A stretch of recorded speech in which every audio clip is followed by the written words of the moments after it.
Welcome to another cheeseburger athletics video.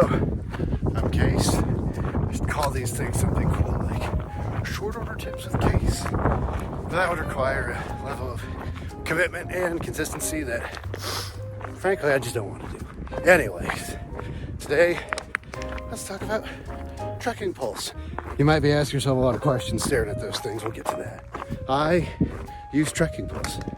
I use them when I run, I use them when I ruck, I use them, well, pretty much when I run in a ruck. It's the only time I need them. So biggest reasons I use the trekking poles is, first off, for form. I have a hell of a time trying to go uphill. It's not my strong suit. I tend to hunch, and then my herniated disc in my back likes to let me know that I still have a herniated disc in my back. So I use the poles as a way to kind of help me stay upright, try to keep my glutes activated and underneath me. I guess they're always active if I'm standing up, but you know, where they should be.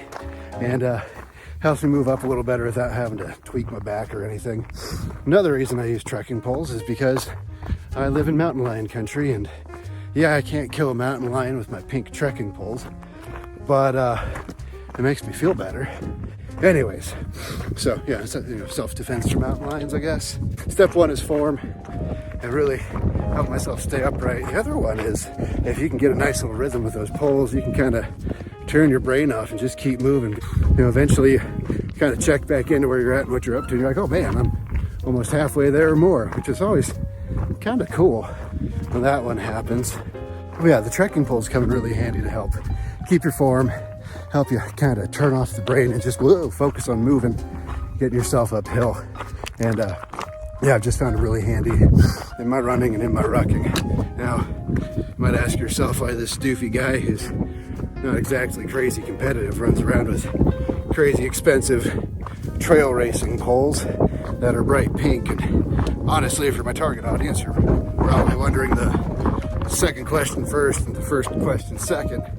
And so I'll answer the second one first. Pink, why pink? Well, I have daughters, so I'm not scared of pink. I got 3 daughters actually. And secondly, they were sold out of the red and black ones when I went to buy them. Secondly, why I have the crazy expensive ones. First off, they got these fancy little gloves, so I don't even actually have to use my hands to hang on to them. And yeah, if you've ever had your soul leave your body when you're getting back to the trailhead and you're tired of even using your hands to grip them, it's nice to just drag them behind you. Some form of symbolism of you dragging your carcass into the trailhead. That always feels kind of nice. The other reason is I spent a couple years of my life doing some alpining with some maniacal friends that were always down for something that was questionable. And it turns out that I have a pretty significant fear of heights. So I bought the fancy ones because I didn't want to end up on some crazy precipice, trying not to poop my pants and also try not to cry, and wonder if the quality of my gear would hold up if something were to go wrong. So yeah, it's pretty simple. Do you need fancy trekking poles? No. You can get some cheap ones at Walmart. If they break, you can get some other cheap ones. If your life doesn't depend on it, it's not like it's the end of the world if they break. But find some that work for you. Play around with a rhythm that works for you, and yeah, see how much it helps. See if it helps you get up those hills faster. See if it helps you find a nice rhythm, and see if it helps you feel better when you get to where you're going. So yeah, today's tip: try some trekking poles. Anyways, guys, till next time, make sure you have a cheeseburger on me, and I'll talk to you later. Far over the misty mountains cold, through dungeons deep,